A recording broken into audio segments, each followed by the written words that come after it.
Olá, muito boa noite. Segunda Opinião no ar. Este é mais um programa, mais um episódio deste que é o seu companheiro aqui das segundas-feiras à noite, o jornalismo de debate, de opinião. Hoje nós vamos falar sobre ética na política, porque os últimos dias, especialmente com a eleição para a presidência da Câmara e do Senado e algumas denúncias aí rondando o atual governo, já chamam muita a atenção de quem é mais ligado na política. Então, o programa vai falar de ética, mas também muito de política. E eu trago aqui os dois comentaristas que estão toda segunda-feira à noite comigo, o Flávio Gordon e a Paula Marisa. Tudo bem, Paula? Já trazendo você para a nossa janelinha aqui. Como é que você sobreviveu a esse fim de semana sem ética na política? Mais um fim de semana sem ética, infelizmente, né? Um pouco mais de um mês de governo, nós já teríamos material para fazer uma versão estendida. A gente estava brincando aqui nos bastidores, tem muito material e eu estou muito feliz de estar aqui mais uma vez. Boa noite, Flávio, boa noite, Cris, e boa noite para nossa querida audiência. Flávio, nosso bendito fruto aqui, hoje com menos mulheres, nós estamos sem a Fabi e a Karina, que estão no intervalo de descanso dela das participações, o Paulo Pousonoff e o Fernando Conrado, que também participam do time rotativo, de férias aí, resolvendo algumas questões pessoais. Então, o Flávio, muito bem-vindo aqui entre as mulheres, né, Paulo? Ele é sempre bem-vindo. Sempre, sempre. Boa noite, Cris. Boa noite, Paulo. Sempre um prazer estar aqui com vocês, com essas mulheres tão inteligentes, tão especiais. E boa noite a toda a nossa audiência aí. E realmente é um tema que é bastante interessante, porque historicamente, na teoria política, a gente vê sempre esse tema dissociado, né? Ética e política.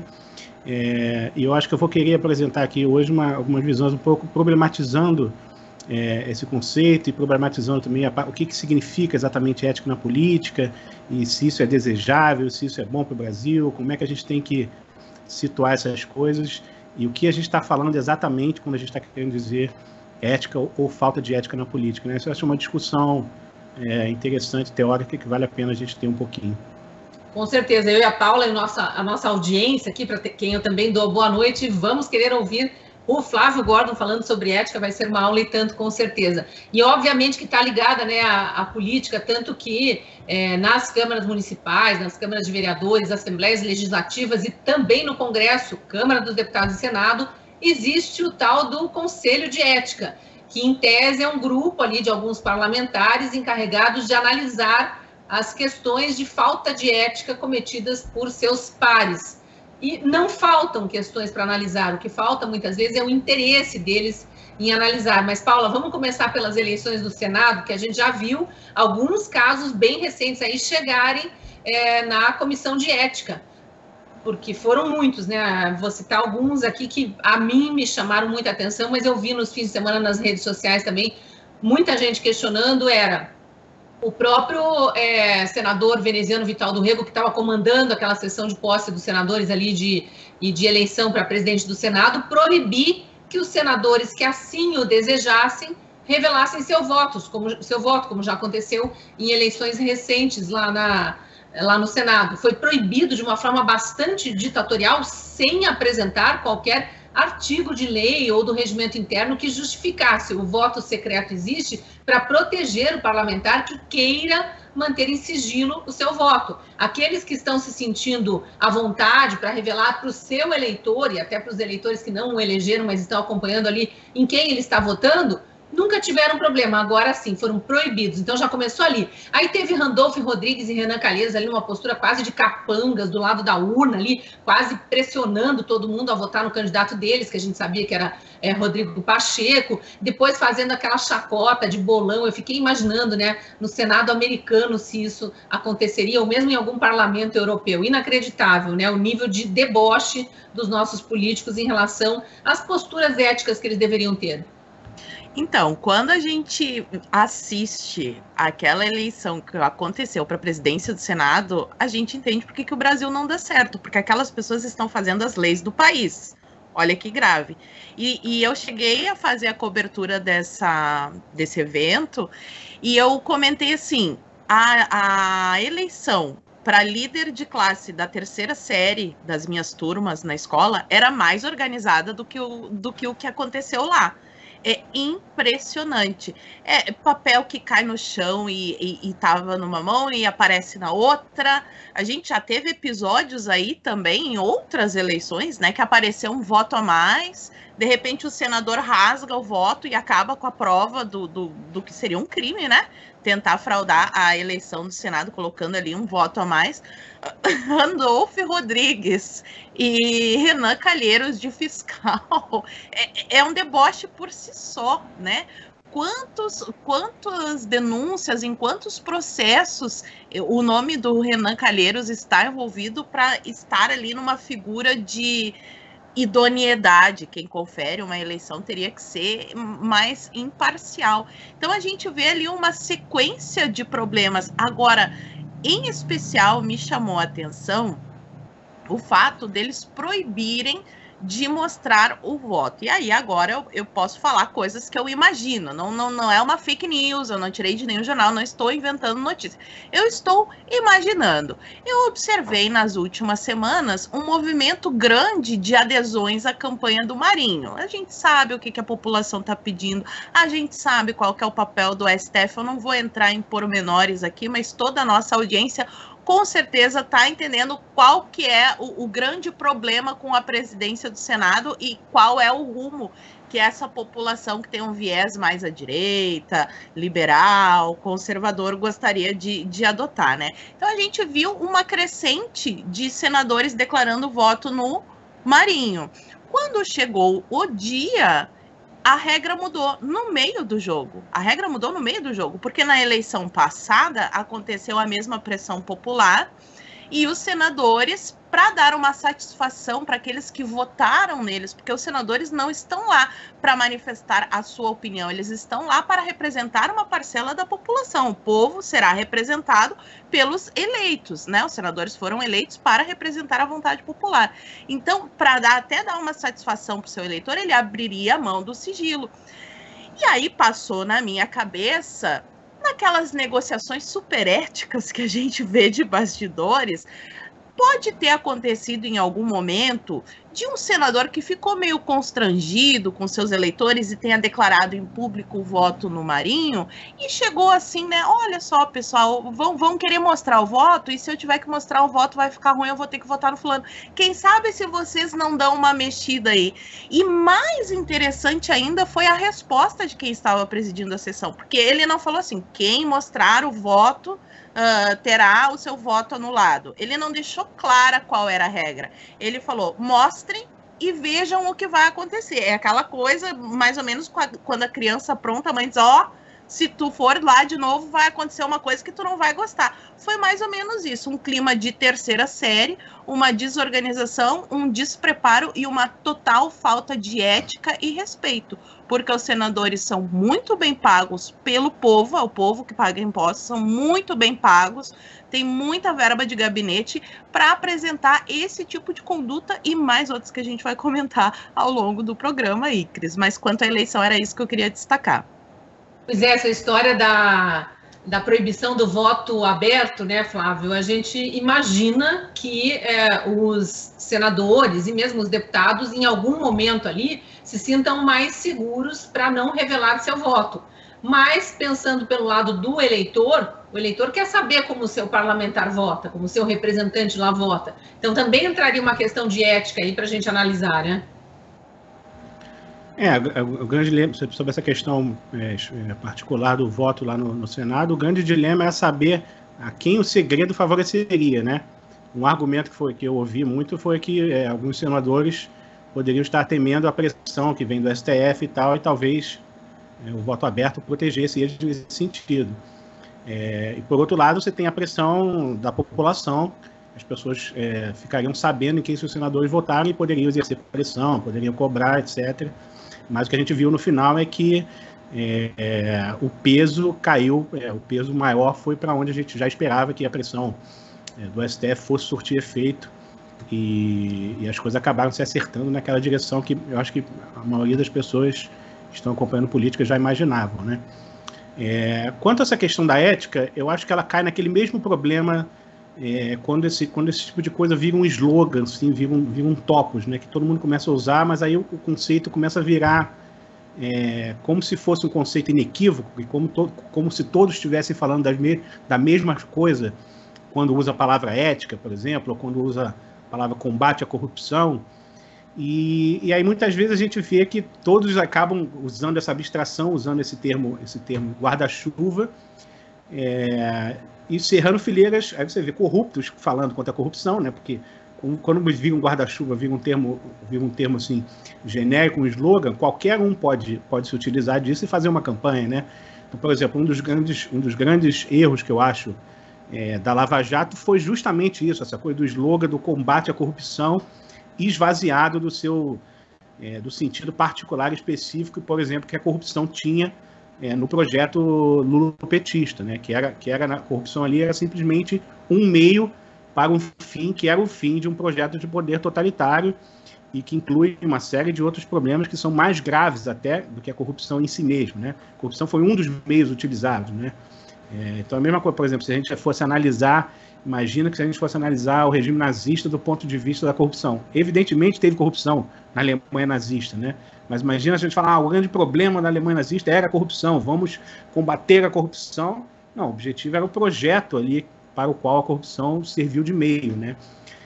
Mesma coisa aqui no Brasil, esse discurso contra a corrupção da Lava Jato, que acabou, digamos, nivelando todo mundo mais ou menos nesse nível, né? Como se todos os gatos fossem patos, como se todas as formas de corrupção fossem idênticas, servissem aos mesmos fins, né? Como se fosse, por exemplo, tudo uma questão de enriquecimento pessoal, desvio de dinheiro público para favorecimento a interesses pessoais, que evidentemente é condenável, mas é menos grave do que a corrupção a serviço de um projeto totalitário de poder que tem duração muito mais longa e efeitos também muito mais complexos de você se reverter, né? Mas aí cria-se uma espécie de um moralismo, de um dinheirismo também da população brasileira, do discurso público no Brasil, como se o grande problema fosse o bolso, né? O único órgão sensível do brasileiro, digamos assim, fosse o bolso, né? Quando, por exemplo, um projeto desse, como o projeto lulopetista do poder, o projeto do Fórum de São Paulo, tem consequências nocivas em várias áreas, muito mais graves, inclusive, do que a corrupção, que eventualmente os valores podem ser recuperados, né? Como eu falo no meu livro, a corrupção, por exemplo, da inteligência, a corrupção intelectual, a corrupção moral, a corrupção das instituições, a corrupção do próprio projeto de país é uma coisa muito mais grave, né? E com a ética é assim, a gente por exemplo, eu tenho que lembrar aqui o sucesso do professor Olavo de Carvalho, O Jardim das Aflições, né? Que ele começa falando justamente quando surgiu toda essa coisa da ética na política, a campanha pela ética na política, que foi obra dos intelectuais orgânicos do PT. A Marilena Chauí, na época que ela era secretária de Cultura de São Paulo, nos anos 90, e ela organizou uma série de eventos intelectuais que ocorreram no MASP, ocorreram em outras instituições, para falar dessa coisa da ética na política, como se fosse passar o Brasil a limpo, né? E o PT já se anunciava ali como um grande bastião dessa ética. Nós somos o partido ético, que também tem ecos gramscianos aí, né? O Gramsci tinha um conceito de Estado ético, quando a moral se confunde com a política e não tem mais distinção. Então o Estado passa a assumir um papel digamos, um tutor ético da sociedade, né? O PT vem com essa ideia autoritária. E desde aquela época você vê ali, e o Olavo contrasta bem nesse livro, no Jardim das Aflições, como é que surgiu ali como pequenos ciclos de intelectuais esse projeto de você, digamos, fazer uma revisão da ética brasileira. É um projeto muito grandiloquente, assim, a revisão filosófica, para, no fundo, os objetivos políticos muito mais mesquinhos e muito mais pequenos, que eram, digamos, impeachment do Collor, tirar o deputado tal, acusar, não sei o quê, né? Virou uma politicagem assim, para o PT ascender como esse grande bastião da ética. E daí a gente viu tudo o que aconteceu na sequência, né? O PT ele surgiu com um discurso misturando um pouco aquele discurso do Raimundo Faoro, né, que é o grande intelectual que teorizou sobre o estamento burocrático, né, que ele falava que o estamento burocrático é a classe que vem dominando o Brasil desde o Brasil Império ali, que é a classe que apropria de todos os recursos públicos para interesses privados, né? E o PT fazia essa acusação, falava, nós vamos ser o partido que vamos combater isso, né? Ironicamente, o Raimundo Faoro morreu em 2003, logo, sei lá, com 4 meses de governo do PT, ele não pôde ver o PT se tornando esse estamento burocrático de maneira quase paradigmática, exemplar, né?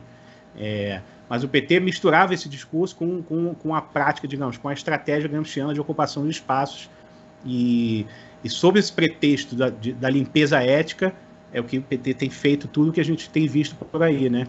Então é uma discussão que eu acho que a gente vale a pena entrar, porque não sei se a gente continua. Eu posso continuar no meu próximo comentário, a gente retoma esse ponto, mas só para ver, discussão que, de acordo com, digamos, uma parte da teoria política, pelo menos desde Maquiavel, que a política é um pouco dissociada da ética, do ponto de vista que a política é uma técnica, né? A política não está, digamos, pré-determinada a algum tipo de objetivo, algum tipo de moral, algum tipo de esperança ou de projeto para a sociedade. A política é uma técnica de poder. O que é poder? O poder é a imposição de vontades, né? Você conseguir fazer com que pessoas te obedeçam. Isso é basicamente o poder político. Isso pode ser visto totalmente dissociado de qualquer projeto de sociedade, um projeto de futuro. Isso ficou muito caracterizado no Maquiavel, né? O maquiavelismo virou um sinônimo dessa dissociação entre ética e a política enquanto técnica. E para muitos é um termo pejorativo, com ressonâncias pejorativas, né? Mas se você, por exemplo, comparar com a ideia de uma política essencialmente moralizadora, que vem da Revolução Francesa, que passa pelo marxismo, passa pelo Gramsci, chega no Brasil com o PT, você vê que essa postura do Maquiavel, essa separação tem até algum tipo de vantagem, porque você não confunde nunca o Estado como uma figura moralizadora, né? E o Estado como uma figura moralizadora, uma vez que ele detém o aparato repressor, ele vira uma coisa muito complicada, ele vira um processo de homogeneização das consciências, homogeneização dos valores, homogeneização dos comportamentos, que é justamente o que um partido de tipo totalitário como o PT procura fazer quando chega ao Estado, sempre usando como pretexto, usando desculpa, algum tipo de uma utopia, algum slogan desse, seja pela ética, seja pela ciência, ou pela saúde, ou pelo bem da humanidade. Historicamente, a gente conhece como é que agem os partidos socialistas, né? Então, eu acho que é uma primeira coisa que eu queria falar, para a gente também tomar cuidado quando a gente fala de ética, a gente tem que definir exatamente o que a gente está falando, para não virar um jargão que pode ser apropriado por qualquer grupo político, inclusive aqueles que, na prática, são os mais antiéticos, assim, os mais que fazem práticas mais nocivas contra o valor público, contra o dinheiro público e contra os interesses públicos, né? E eles têm se especializado, esses grupos antiéticos que se vendem como éticos, têm se especializado em acusar os outros do que eles são e fingir que eles não são o que são, né? A história dos disseminadores de fake news, dos antidemocráticos, é sempre os outros, eles não são. E aí a gente começa a se inteirar dos detalhes das notícias e descobrir que eram eles que estavam por trás de atos antidemocráticos, que eles não são nada democráticos no dia a dia, pelo contrário, são bastante tiranos e autoritários, e por aí vai. Em relação a fake news, nem se fala. Eu já volto ao assunto, Paulo, eu só quero dar um recado para a nossa audiência aqui sobre o aniversário da Gazeta do Povo. Nesse começo de fevereiro, a Gazeta do Povo está completando 104 anos. Muitos não sabem, mas a Gazeta já é, sim, um jornal centenário, faz parte da chamada grande mídia, embora esteja, graças a Deus, bastante dissociada daquele famoso consórcio aí que se auto-intitulou grande mídia nos últimos anos. E eu queria dar os meus parabéns à Gazeta do Povo e falar que tenho muito orgulho de fazer parte dessa história. Eu sei que a Paula e o Flávio, embora estejam mais recentemente conosco, também têm orgulho de fazer parte dessa história. É um jornal que está comprometido com a busca pela verdade. O jornal atravessou todas as fases mais difíceis da República Brasileira e com certeza está preparado para o que está acontecendo hoje. É por isso que a Gazeta se modernizou e investiu para ser uma alternativa ao noticiário para todos os brasileiros, incluindo investimento em programas independentes como esse aqui, o Segunda Opinião. E hoje, por causa do aniversário, a Gazeta do Povo abriu uma condição muito especial para os novos assinantes. São 50% de desconto no primeiro ano da assinatura, um ano inteirinho pagando metade do valor da assinatura. Então, não perca. O link para essa oferta está na descrição do vídeo. Se você ainda não é assinante, venha para a nossa comunidade, tenho certeza que não vai se arrepender. Mas, Paula, vamos voltar à questão de ética, ou falta de ética, ou banalização até da palavra ética. Eu queria ficar um pouco mais em cima dos eventos ali da eleição do Senado na semana passada, porque eu citei aqui na abertura do vídeo a história do voto aberto, pelo seguinte, para mim me pareceu muito antiético por parte do senador que presidia a sessão, ele impor a sua vontade e a do seu grupinho ali, os conchavos que haviam sido feitos de bastidores, e obrigar todos os 81 senadores a esconder seu voto, mesmo que quisessem revelar. Quer dizer, mesmo que eles não quisessem se proteger no anonimato do voto secreto, eles foram impedidos sob ameaça ainda. Não é só impedir, é ameaçar de anular uma regra que não existe, que ele inventou na hora. Aí eu citei também na abertura, e a gente acabou não discorrendo sobre isso, a postura do senador Randolfo Rodrigues, que agora é líder do governo Lula no Senado, e de Renan Calheiros ali do lado, como dois capangas, meio que intimidando todos que viessem ali. Mas o Randolph, especificamente, para mim, sapateou em cima do que eu considero ética. Ficou ali como se tivesse...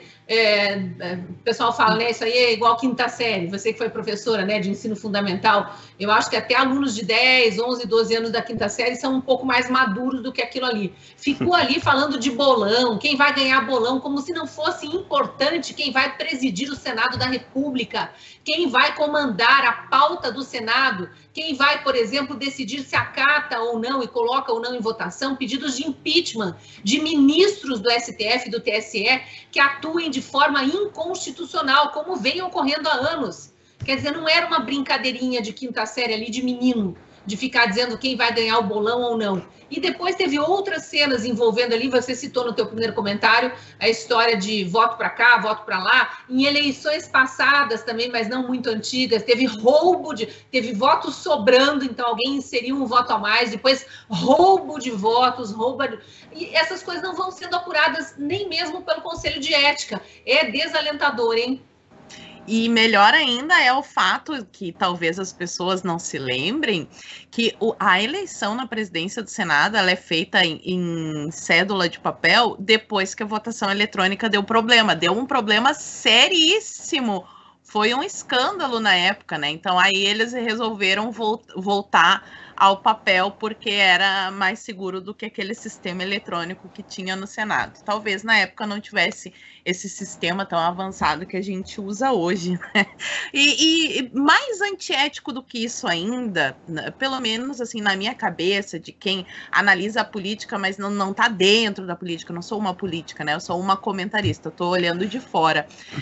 Assim, a gente tem a ideia de que a democracia, ela pressupõe ali o balanço de poderes, tem o poder legislativo, tem o poder judiciário, tem o poder executivo, e vive se repetindo que eles são independentes e harmônicos entre si, mas a gente tem notado recentemente uma movimentação de alguns ministros que vão ao legislativo, sabe-se lá quais são as conversas que são tidas nesses bastidores, né?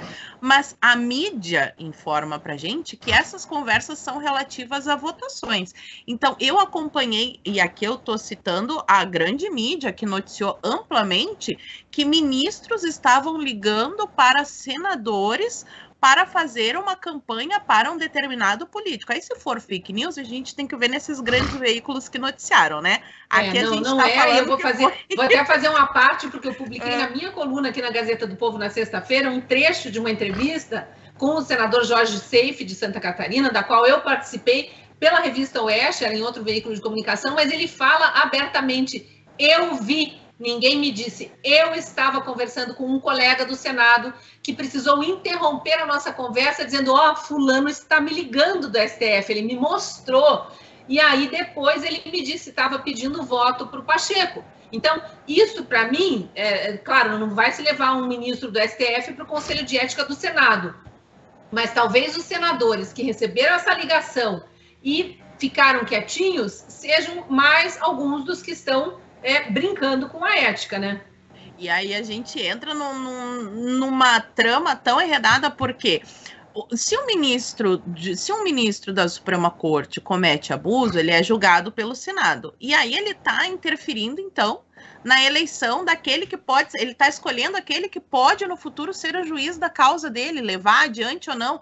Olha como isso é antiético. Se talvez fosse numa primeira instância as pessoas percebessem mais, porque estaria mais próximo da vida delas. Mas como é a eleição no Senado, alguns não conseguem enxergar e outros fingem que não veem, né? E teve a pressão tanto dos ministros da Suprema Corte, quanto do próprio executivo, que é outro poder, né? Tem o legislativo e o executivo, e eles são separados. Então, entra o executivo em cena para prometer diversos cargos, e isso é comentado na mídia como algo normal. Não que isso seja ilegal, essa ocupação de espaços, essa troca de cargos na política, a gente sabe que acontece. Agora, no momento em que um senador que foi eleito para representar os interesses dos seus eleitores finge que não está ouvindo o que os eleitores falam e vota no candidato X porque vai ganhar tantos cargos em determinado lugar, isso é totalmente antiético. Isso é totalmente antiético, que é o que a gente está falando aqui.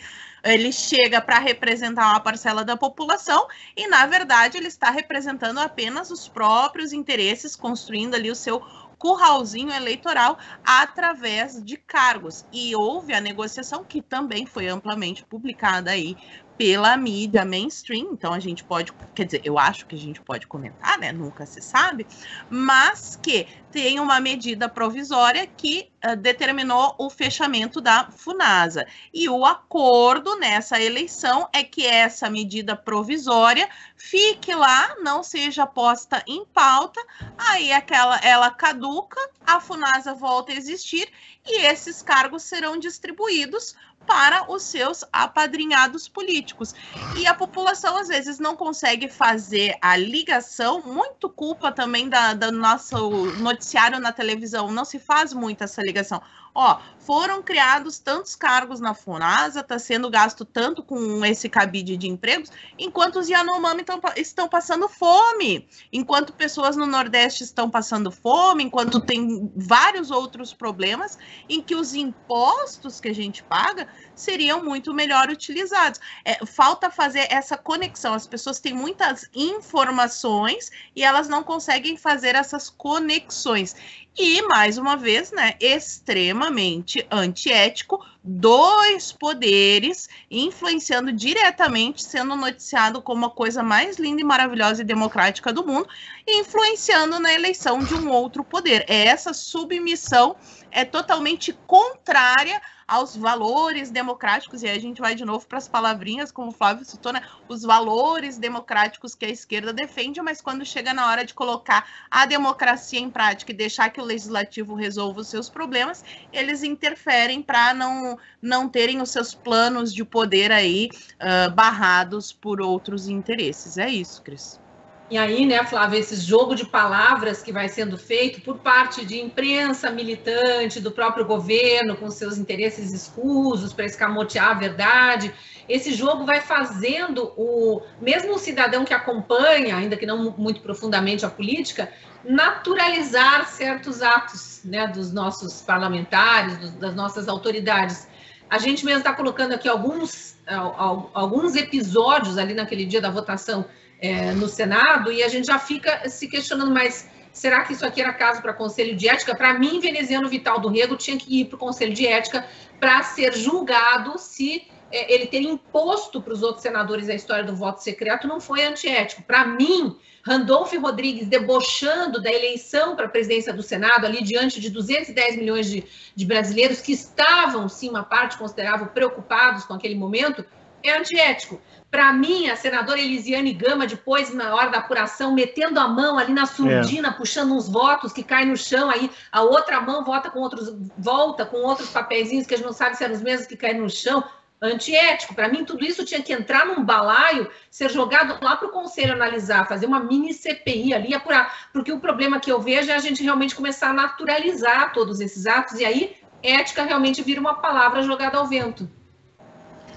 É claro, e você vê o papel da imprensa na naturalização dessas coisas, né? Como tratam agora, como a Paula bem comentou, como tratam, assim, como se fosse a coisa mais banal do mundo, ministro do Supremo ligando, fazendo campanha para o determinado candidato do Senado, né? Abertamente, assim. Essa semana também a gente teve notícia de um ministro do Supremo falando em propor projeto de lei para regular a internet no Brasil. E no exterior ainda, né? Eles vão para o exterior para dizer o que deve acontecer no Brasil. Exato, fazer, digamos, um mutirão internacional pela censura na internet, né? E isso tudo dito pela imprensa assim como se fosse a coisa mais natural do mundo, né? A linguagem utilizada já não é nenhum tipo de...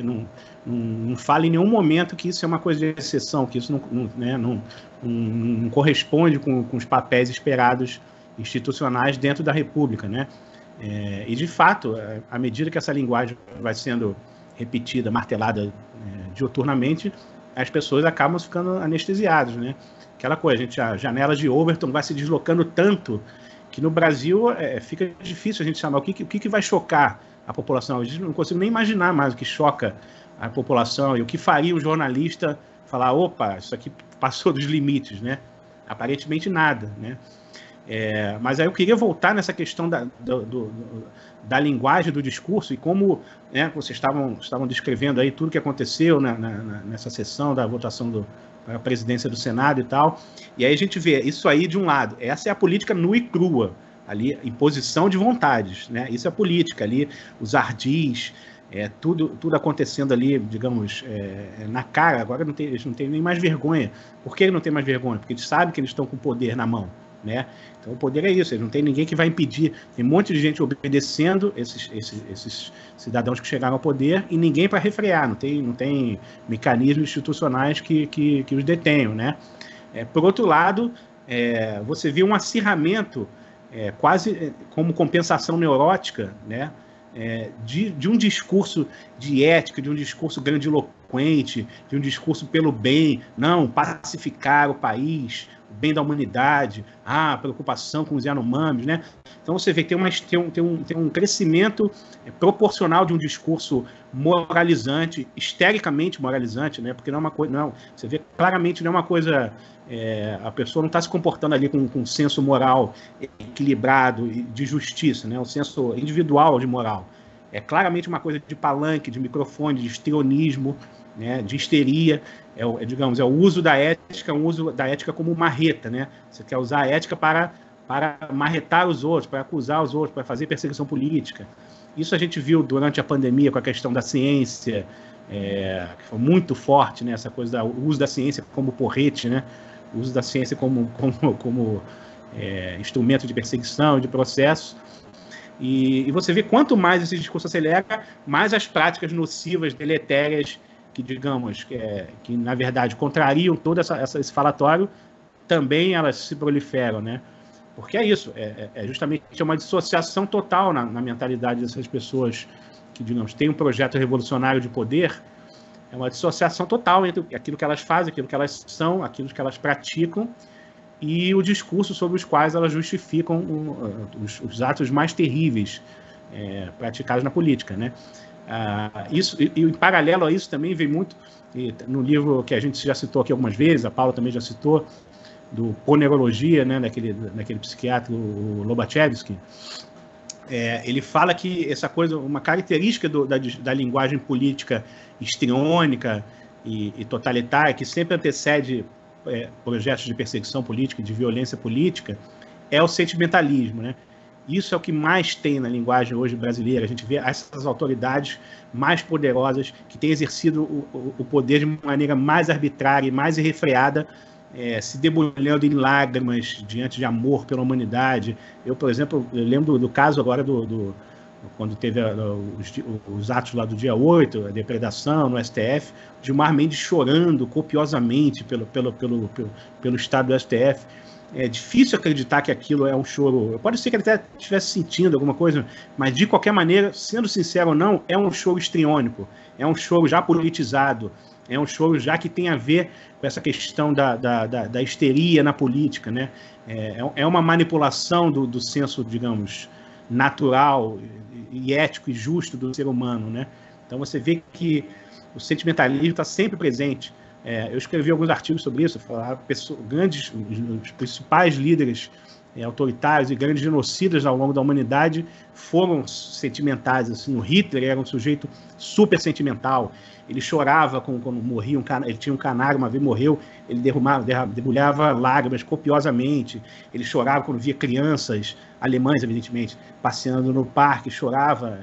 Então era um cara muito, digamos, de temperamento assim exacerbado, né, emocionalmente instável, muito sentimental, a retórica sempre sentimental.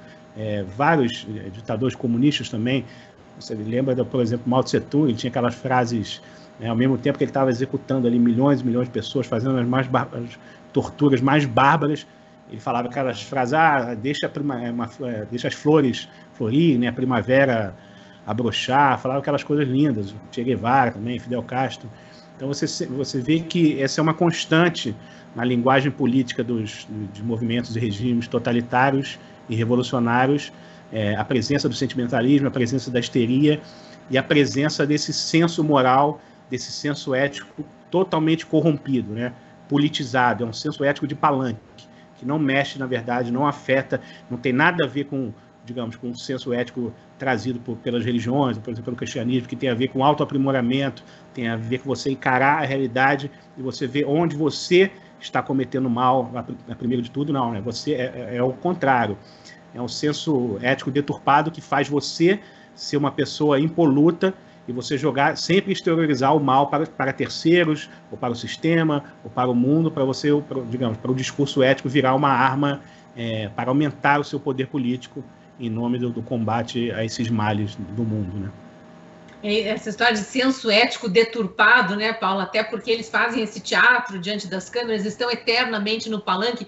Teve senadora que concorreu à presidência da República, que na hora de votar estava fotografando o seu votinho e enviando mensagenzinha, sabe-se lá para quem e com que intenções. A gente fica, obviamente, imaginando, prometeu alguma coisa e está cobrando, né, a moeda de troca ali que foi prometida, se aquele voto efetivamente se concretizasse. Então, é tanta coisa que vai surgindo. Para mim, o Conselho de Ética deveria ser o primeiro a trabalhar ali no Senado e intensamente a partir dessa semana já. A gente não recebeu alguma resposta contundente, mas espera isso, né? Isso que eu estou mencionando apenas e tão somente a primeira sessão no Senado, que foi a sessão de votação para presidente.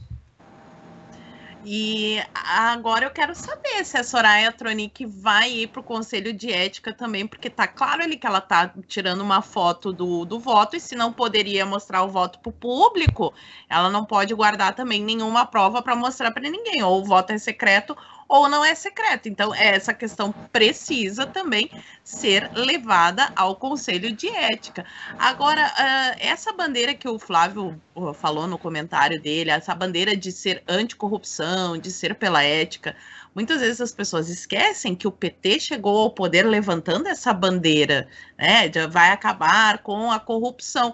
E naquela época, pelo menos, as pessoas podiam fazer charges, sugerir que os políticos mentem. Na história da humanidade toda, a política sempre foi assim, né? Sempre teve político que mente, político corrupto, mas nos tempos atuais, nessa neodemocracia ditatorial que a gente está vivendo, essa utopia democrática, porque a democracia presume-se que é quando o povo pode cobrar os políticos, quando ela pode criticar autoridades. É claro que existem, né, extremos, não vai fazer uma ameaça à vida de um determinado político, ou então constranger os familiares, os filhos desse político, que não são pessoas públicas. Agora, um político, ele deve ser cobrado, porque ele é uma pessoa que foi eleita para representar.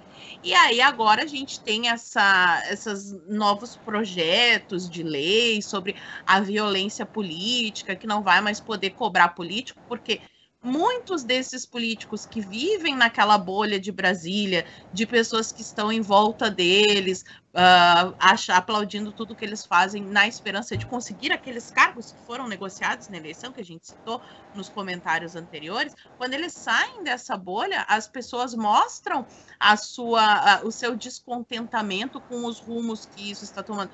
E se a população for cerceada do direito de criticar políticos, aí cada vez mais a gente está descambando para um caminho ditatorial. Então, em nome da democracia, eles estão instituindo uma ditadura para que o povo não possa se manifestar, nem nas ruas. Eu já ouvi comentário de ministro dizendo que queria proibir, inclusive, reuniões físicas, né? Tem os eventos ali, as palestras, as conferências. Essas conferências mesmo, que são feitas no exterior, são eventos políticos, mas, pelo visto, só pode fazer evento político quem tiver as pautas da esquerda. Quem quiser ter um pensamento que não converge com essas pautas está sendo criminalizado. E isso é realmente muitíssimo complicado.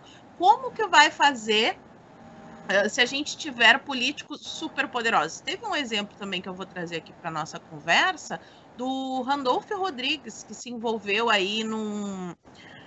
Eu não sei como chamar, se eu tenho que cuidar com as palavras aqui, uma expropriação de celular.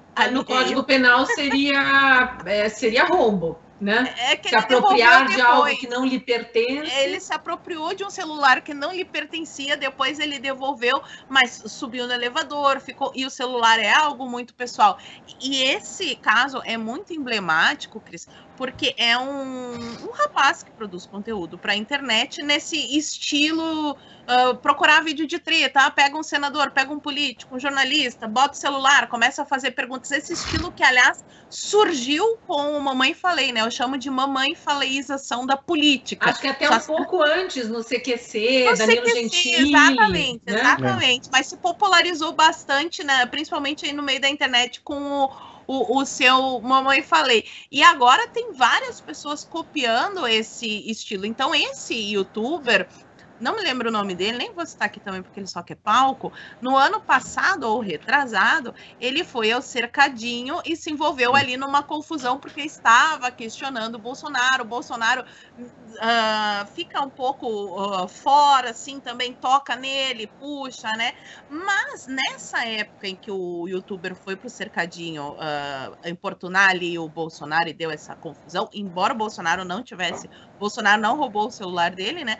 Mas o Randolfo foi correndo para as redes falar que isso era algo autoritário, onde já se viu o povo não poder questionar o presidente. E eu concordo, o povo tem que poder questionar qualquer político. E naquela época ele era o defensor, o paladino da ética, né? Exatamente. De forma civilizada, a gente pode questionar os políticos, pode até fazer um vídeo ali, se ele está entrando no trabalho. De um momento ali que está com a família, no restaurante, é um pouco mais complicado, né? Mas na hora do trabalho, que ele está entrando para a sessão, ou vai na rede social, faz a sua reivindicação. É assim que funciona num país democrático. Pois bem, viramos aí o ano, o PT assume o poder e agora é Randolfo Rodrigues que está sendo cobrado por esse mesmo personagem. Ele realmente é chato, mas é uma pessoa do povo. A gente não pode agredir uma pessoa que está ali com o celular. Ele tem vários seguranças, assessores, que ele poderia ter ficado quieto, entrado no elevador, nada teria acontecido. Mas ele é tão autoritário que ele pegou o celular da mão, isso está registrado nas câmeras todas, pegou o celular da mão do rapaz, subiu no elevador, o rapaz fica desesperado. Imagina, qualquer pessoa que tem o seu celular furtado sabe como é ruim, todos os contatos, todas as mensagens. Não se sabe o que ele fez com esse celular no tempo em que ficou em posse dele, e daí depois então foi devolvido. Inclusive foi muito engraçado porque surge no meio dessa história Felipe Neto cobrando ética e falando que o senador fez errado, que ele não poderia ter agido dessa forma. Mas é a forma como ele age desde sempre. Inclusive ele processa pessoas porque colocaram o apelido dele de gazela saltitante. Processo na justiça. E será que esse é o papel do parlamentar? Será que a justiça não tem coisas mais importantes? Um senador não tem coisas mais importantes do que se preocupar qual é o apelido que está rolando na internet, qual é o videozinho de lacração? Se for cometido algum crime, nós temos já na justiça dispositivos para proteger a pessoa, né? Teve um episódio também do Zanin, o Zanin, que é o advogado do PT, estava no aeroporto e aí chegou uma pessoa super agressiva, filmou ele, fez várias ofensas ali. O Zanin muito mais profissional do que o Randolph, até, diga-se de passagem. Não que eu gosto dele, até porque foi ele que pediu para derrubar o meu canal, mas eu preciso reconhecer. Ele ficou ali quieto, foi produzido o material e agora essa outra pessoa vai responder na justiça pelo ato dela. Né? E é assim que se faz numa democracia. Agora, eu não posso proibir toda a população de acompanhar, comentar política, cobrar os políticos, lembrar matérias de corrupção, Caixa 2 e todas essas coisas que são fato. Isso não vai ser apagado. O mensalão existiu, dinheiro roubado foi devolvido, teve dinheiro roubado que não foi recuperado, e é totalmente absurdo em uma democracia proibir as pessoas de manifestarem as suas opiniões com relação acerca desses fatos. Cris? E é engraçado como a gente vai e volta e tem o nome desse senador Randolfo Rodrigues no meio. Tem. O que mais cobra ética e postura e fala em reconstrução do país e pacificação.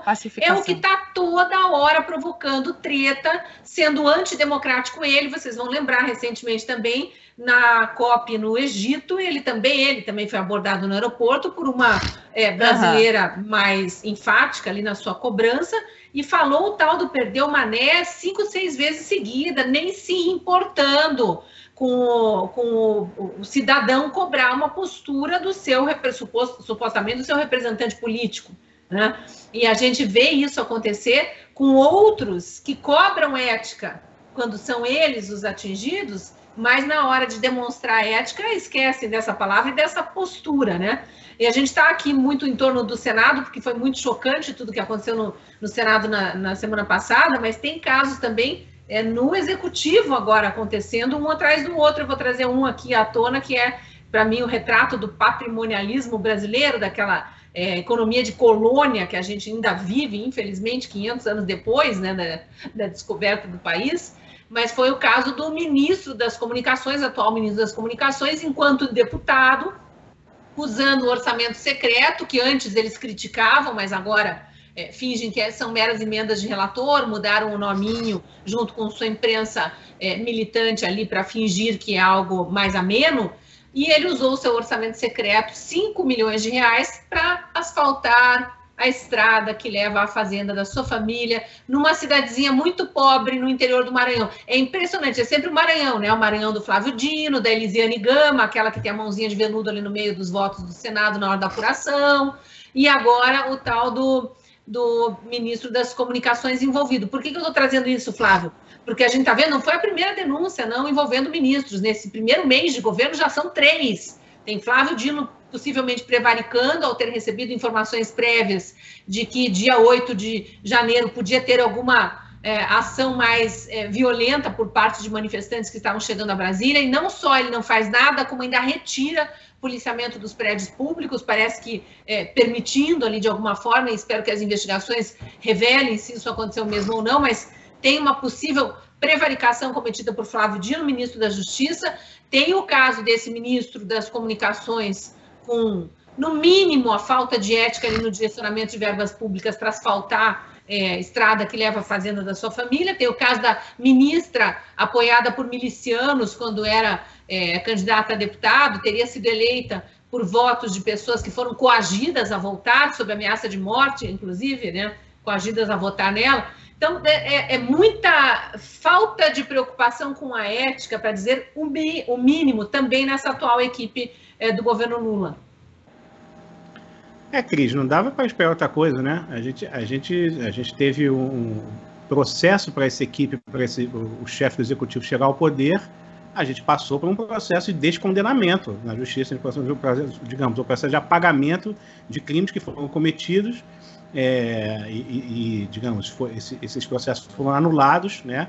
Ele não foi inocentado, mas os processos foram anulados na justiça, e é fatalmente que nessas condições, digamos, um novo ocupante do poder que chega nessas condições, digamos, com um grande conluio criado para acobertar tudo o que ele fez no passado, todos os escândalos de corrupção associados a ele e ao seu partido, vai chegar, evidentemente, achando que tem uma chancela para fazer muito mais, para fazer, digamos, para fazer o dobro, o triplo daquilo que ele já fez, né? Ele está acreditando que a eleição dele foi digamos, uma chancela de todas as práticas perniciosas que eles vieram fazendo ao longo do tempo que eles ficaram no poder já, ao longo de 13 anos aí que eles tinham ficado no poder anteriores, né? E evidentemente a gente vai ver isso se multiplicar, né, começando de cima para baixo, porque aí entra a questão que a gente sempre tem discutido aqui, que digamos que é meio que o oposto do que o governo Bolsonaro fez, não no sentido da corrupção, que eu estou falando, pode ter havido casos de corrupção, mas no sentido do aparelhamento, de uma estratégia de longo prazo de aparelhamento, né, que o PT fez muito antes de chegar a ocupar o primeiro cargo executivo importante. O PT já vinha fazendo isso, né? E claro, quando ficou durante 13 anos no poder, ele levou isso ao estado da arte, né?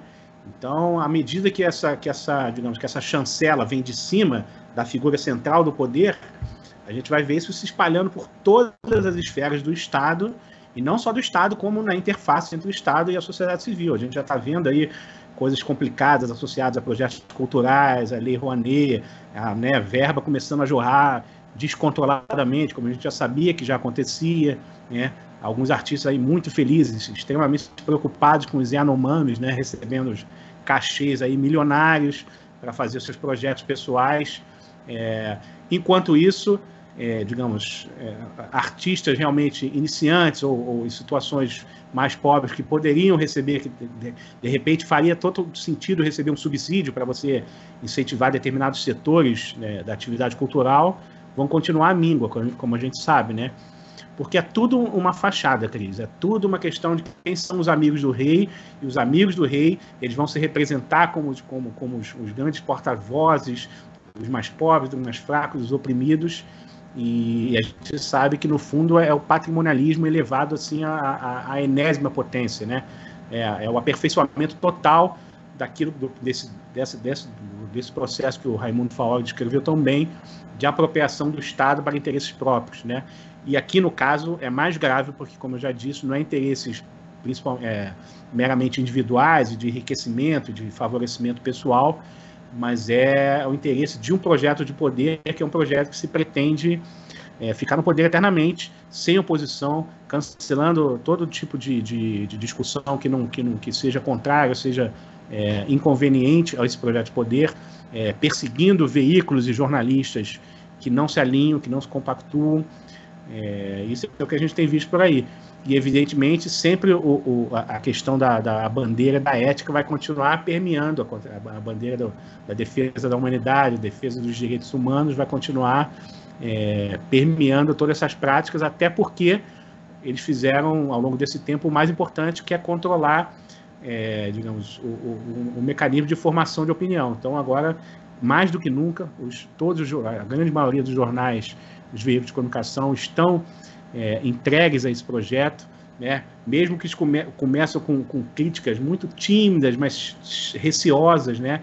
Em algum momento vão acabar sendo perseguidos e vão ter que se enquadrar, e eu não acredito que vai haver muita resistência por parte da maioria. Claro, com as exceções de sempre, a gente fala a Gazeta aqui, inclusive eu queria dar parabéns pelos 104 anos, cada vez mais a gente vê a importância de um jornal como esse, um jornal tradicional como o da Gazeta, que é praticamente o único que defende ainda a liberdade de expressão, a pluralidade de fato de opiniões, né? Porque na Gazeta você tem colunistas de variadas perspectivas políticas e o debate acontece livremente, as pessoas têm direito a se posicionar. A Gazeta tem uma coisa de princípios muito clara, então ela não engana o seu eleitor, o público não vai comprar gato por lebre. Se você ler ali a Carta de Princípios da Gazeta, os valores que norteiam ali o jornal, você sabe o que você está consumindo. Se você quiser, você consome. Se você não quiser, você vai para outro, né? Não tem nenhuma tentativa de digamos, uma pegadinha de roubar a carteira do leitor em nenhum momento, né? E isso é cada vez mais raro e cada vez mais importante no cenário atual, porque o que a gente está vendo é que os outros veículos ou estão totalmente submetidos, ou aqueles que ousarem botar a cabeça para fora desse naufrágio aí vão ser perseguidos fatalmente. Foi interessante, né, Paulo, o Flávio trazer essa questão da liberdade de expressão, que você já tinha mencionado num comentário anterior, e da importância de de haver alguns veículos, pelo menos, nessa resistência, mas já mencionando uma tímida volta ao jornalismo por parte desses que se afundaram aí na militância política nos últimos anos para praticar o tal do antibolsonarismo histérico, como diz Ana Paula Henkel, que eu acho uma definição bem boa. A gente está vendo agora, no caso específico desse ministro das Comunicações, com a sua estradinha asfaltada na frente da sua fazenda, enquanto 2/3 da cidade tem rua de chão de terra batida, e eu que morei no Maranhão sei bem o que são as estradas do Maranhão, praticamente inexistem, porque é um estado de pré-Amazônia, onde chove loucamente durante 6 meses, então é impossível fazer obras durante 6 meses, e os outros 6 meses, quando tem a famosa seca deles, não tem mais dinheiro, porque aí o dinheiro já foi pelo ralo, não da enxurrada, mas da corrupção mesmo. Então é muito chocante isso, e a gente vê alguns jornais começando, não dá mais para defender, não dá mais para passar pano, isso aqui tá feio. 1 mês de governo e a falta de ética já toda escancarada aí. É importante, porque eu acho que eu estou colocando nesses termos de liberdade de expressão, para a gente encaminhar aqui o nosso programa para uma conclusão que não deixa o nosso público tão para baixo. É importante que a gente não se cale, e eu estou dizendo não a gente Gazeta, ou a gente aqui, comentaristas do Segunda Opinião, qualquer um de nós, cidadão que preza pela ética, que quer ver ética na política também, que quer ver o seu dinheiro tratado com respeito, e que está vendo tudo isso aí, às vezes a gente vai se achatando, né? Parece que não tem solução para esse caos. É um paradoxo, porque a pessoa, para ser de esquerda, né, ter uma vertente mais esquerdista, a gente parte do pressuposto que ela está revoltada com o estado de coisas e quer mudar a sociedade. Então, a pessoa esquerdista, ela é um rebelde por definição, assim, né? Ele está se rebelando contra o modelo de sociedade. O esquerdista é um rebelde. Mas no momento em que a esquerda chega ao poder, o esquerdista ele tem que virar uma chave e passar a ser submisso de uma hora para outra. E por isso que a coisa não dá certo. E teve um veículo em especial da grande mídia, um jornal que vive aí na boca do povo com matérias super tendenciosas à esquerda, que fez uma matéria sobre esse ministro do asfalto que foi muito completa. Falou que no centro da cidade não tem asfalto, mostrou o percentual, mostrou como vivem aquelas pessoas daquela região, inclusive que há um número maior de pessoas que recebem auxílio do que pessoas com carteira assinada, e aí a gente precisa fazer a conexão com o que aconteceu na eleição. Casualmente, essas pessoas que viver da boa vontade de políticos, de bolsa do governo e nessa condição subhumana, nessa condição realmente precária, são justamente essas as pessoas que caem no conto do vigário da esquerda de que o governo vai resolver o problema deles, quando na verdade o que o governo está fazendo é tornando eles reféns para que eles não consigam libertar nunca essas amarras e a esquerda continue no poder. Eu espero ver cada vez mais veículos de mídia fazendo matérias honestas, não precisa ser conservador ou de esquerda, só uma matéria honesta, que relate os fatos, que faça uma boa contextualização, mas eu sei que o passo seguinte é a censura, porque a hora que determinado poderoso achar que a matéria está incomodando, ele vai entrar com medidas contra o jornal, como aconteceu neste final de semana, de uma quase quebra de sigilo da fonte, algo que é constitucional, né? Um ministro pede para veículos da grande mídia quebrarem o seu sigilo de fonte. Isso realmente foi muito complicado e um choque de realidade na cara desses jornalistas militantes aí, né? Mas tem veículo, Paula, entregando de mão beijada, de bom grado, pelo jeito, né? Tem alguns veículos porque eles não entenderam quais são os próximos passos, né? Isso não pode ser. É um nível de sabugice tamanha que até isso eles fazem questão de agradar ao poderoso do turno, né? Eles acham que não vai chegar a vez deles, mas a gente sabe que a história conta exatamente o contrário. Chega na vez deles e é muito triste. Aí a gente já esticou para a falta de ética na imprensa, que infelizmente acontece também, dá uma margem para um outro programa inteirinho, a gente há de fazer mais para frente, se continuar assim, né, a olhar o andar da carruagem.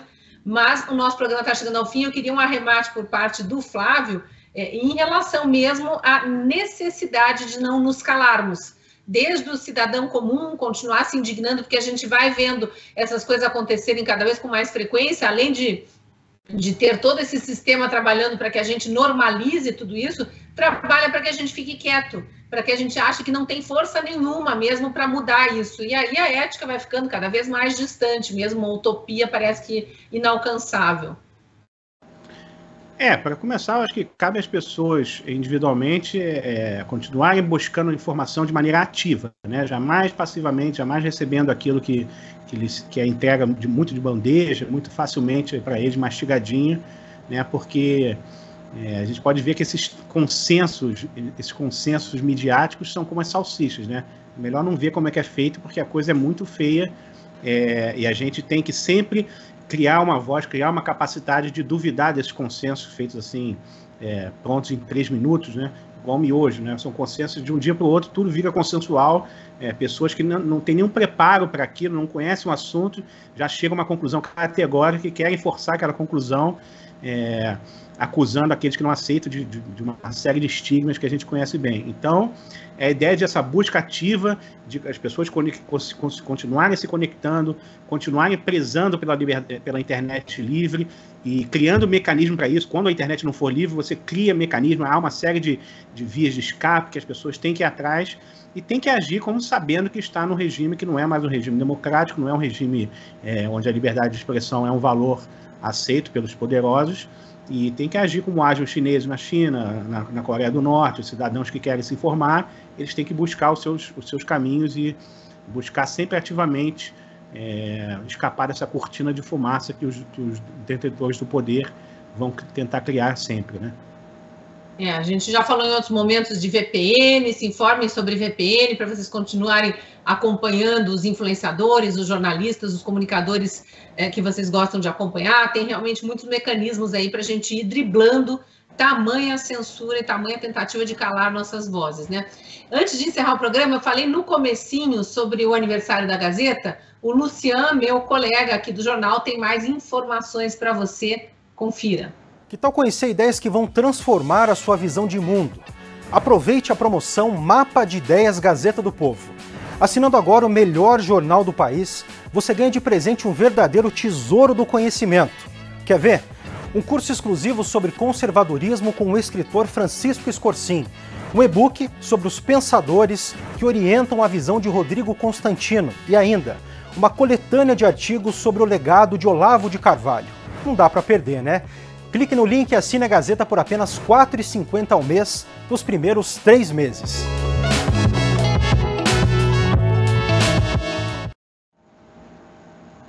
Eu falei antes, né, que a Gazeta está preparada para o que está acontecendo e você pode ter certeza que aqui não falta coragem para buscar a verdade. Mas nós não fazemos nada sozinhos. Nós só conseguimos seguir porque brasileiros que entendem a importância do que nós fazemos estão nos apoiando. Então fica aí o convite para que você aproveite essa promoção e se junte a esses brasileiros, ajude a apoiar a Gazeta do Povo. São só R$ 12,90 por mês no primeiro ano inteirinho. E claro, você pode cancelar a assinatura caso queira a qualquer momento, mas a gente acredita que você vai gostar do conteúdo e vai querer continuar conosco. Paula, começa a rodadinha de despedida por você. Muito obrigada por mais uma participação brilhante aqui no programa e trazer tanta opinião importante para o nosso público. Muito obrigada. Eu que agradeço, Cris. A Gazeta, parabéns aí pelo aniversário. Muito obrigada pela Gazeta existir, dar essa pluralidade de vozes para ter comentários de várias vertentes. E obrigada, Flávio, pela companhia e principalmente muito obrigada à nossa audiência que está aqui junto com a gente toda segunda-feira para comentar esses assuntos que são tão importantes. Cris. Isso mesmo, o Flávio já falou sobre a importância da Gazeta. O Flávio também é colunista em texto, escreve textos brilhantes, então se você aproveitar a promoção, já corre para a coluna de colunista, para a área de colunistas lá e ver as colunas do Flávio. Valeu, viu, Flávio, mais essa participação aqui no Segunda Opinião. Obrigado, Cris, obrigado, Paulo, sempre um prazer estar aqui com vocês e com a nossa audiência, e vamos em frente aí. Segunda-feira que vem, 8 da noite, estaremos aqui de novo e teremos também a companhia de Fabiana Barroso nos acompanhando em mais um debate. Obrigada a você que assistiu até agora. Se gostou, curta, compartilhe, inscreva-se aí no canal da Gazeta do Povo no YouTube e ajude a divulgar o nosso trabalho. Até a segunda.